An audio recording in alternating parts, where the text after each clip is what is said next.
Allah a été décrit par plusieurs noms et qualificatifs comme le miséricordieux, l'indulgent. Malgré ceci, les musulmans utilisent le mot Allah plus que n'importe quel autre mot.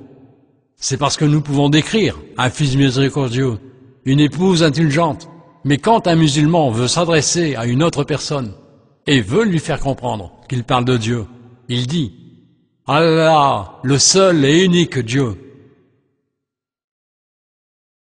Le tout miséricordieux, le bienfaiteur, le sauveur, celui qui sait tout, celui qui écoute tout, celui qui voit tout, le juge, le juste, l'expert suprême, le magnifique, l'indulgent, le plus élevé, le plus grand, le protecteur, le grand, le généreux, le vigilant, celui qui exauce nos prières, le sage, l'affectueux, le majestueux, le résurrecteur, la vérité, le vigoureux, l'Éternel, le Tout-Puissant, le Suprême, le Patient, le Guide vers la repentance.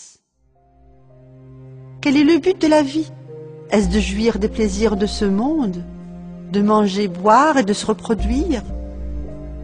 Le but de cette vie est une des questions les plus fondamentales, à laquelle la plupart des gens n'arrivent pas encore à répondre.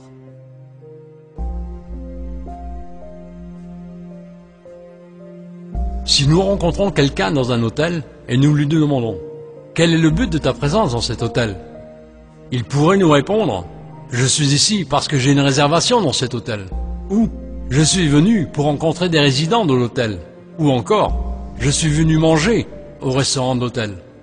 Mais s'il hésite et dit « Ouf, je ne sais pas ce que je fais ici », donc cet homme est probablement perdu et a besoin qu'on le guide.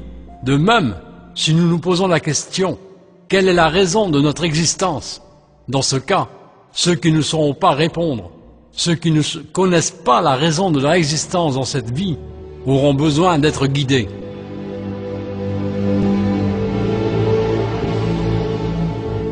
Allah dit dans le Coran, « Je n'ai créé les djinns et les hommes que pour qu'ils m'adorent. » Si nous pensons à tous les cadeaux que Dieu nous a donnés, nos yeux, comment pouvons-nous remercier le Créateur pour le don de la vue, nos oreilles? Comment pouvons-nous le remercier pour le don de l'ouïe? Avons-nous jamais pensé à nos reins et les centaines d'opérations chimiques simultanées qui s'y produisent pour purifier le corps des toxines mortelles? Avons-nous jamais pensé à notre cerveau et au nombre d'informations reçues et enregistrées immédiatement? Avons-nous jamais pensé à notre cœur qui continue à battre sans arrêt jusqu'à la fin de notre vie? Ajoutez à ces bienfaits le fait d'avoir des enfants et de la fortune et beaucoup d'autres bénédictions. Le Coran défie l'homme de compter tous les bienfaits d'Allah qui sont infinis.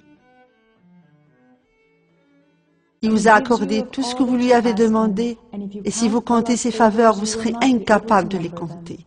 Certainement l'homme est très injuste et ingrat.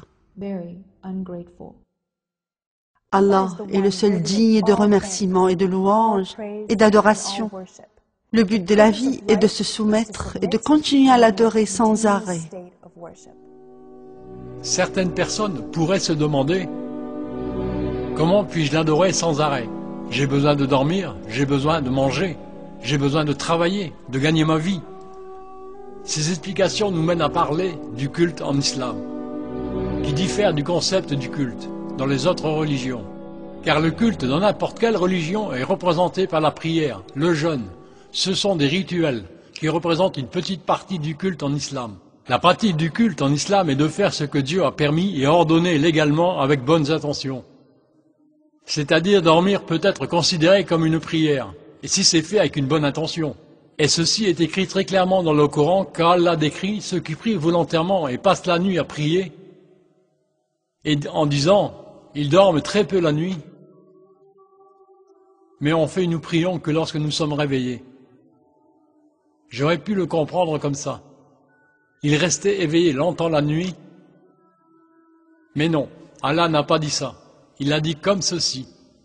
Il dormait peu la nuit. Et de cette manière, le verset mentionne deux genres de culte. Prier volontairement, ce qui est compréhensible, et dormir avec l'intention de se réveiller tôt le matin pour prier. C'est pourquoi leur sommeil est considéré comme un culte. Une autre citation du prophète Mohammed sur ce sujet est ce qu'il dit à ses dignes compagnons. Un de vous sera récompensé comme s'il avait fait une bonne action de charité quand il aura des relations sexuelles avec sa femme. Ils ont dit, quoi? Est-ce que l'homme est récompensé pour avoir satisfait ses désirs avec sa femme? Il a dit, pourquoi êtes-vous surpris? Ne pensez-vous pas que s'il le fait illégalement, en trompant sa femme, il peut être puni pour cela?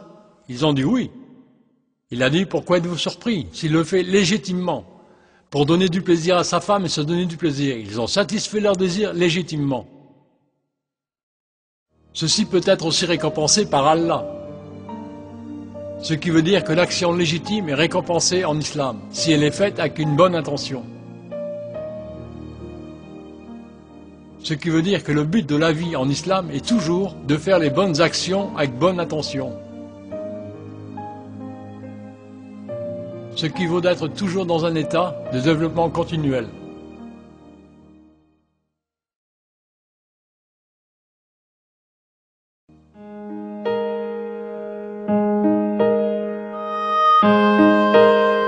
Les musulmans croient en l'existence des anges. Les anges sont créés de la lumière. Ils ne seront pas jugés responsables car ils n'ont pas de libre choix. Chaque ange est assigné pour faire une tâche spécifique. Certains d'entre eux enregistrent nos actions et certains protègent l'être humain.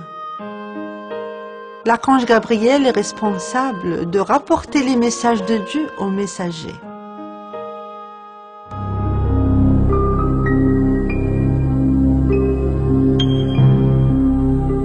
Les musulmans croient en tous les livres d'Allah, comme les écrits d'Abraham, les psaumes de David, la Torah qui a été donnée à Moïse, l'évangile qui fut donné à Jésus-Christ,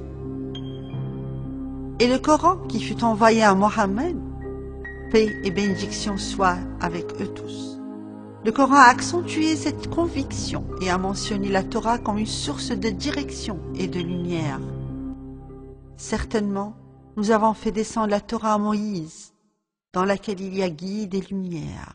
C'est sur ces bases que les prophètes qui se sont soumis à Allah, ainsi que les rabbins et les docteurs jugent les affaires des Juifs. L'Évangile a été mentionné aussi dans le Coran comme une source de direction et de lumière. Nous avons envoyé Jésus, fils de Marie, pour confirmer ce qu'il y avait dans la Torah avant lui. Et nous lui avons donné l'Évangile où il y a guide et lumière pour confirmer ce qu'il y avait dans la Torah avant lui. Les musulmans croient que l'archange Gabriel a donné des livres de Dieu parfaitement corrects aux messagers de Dieu.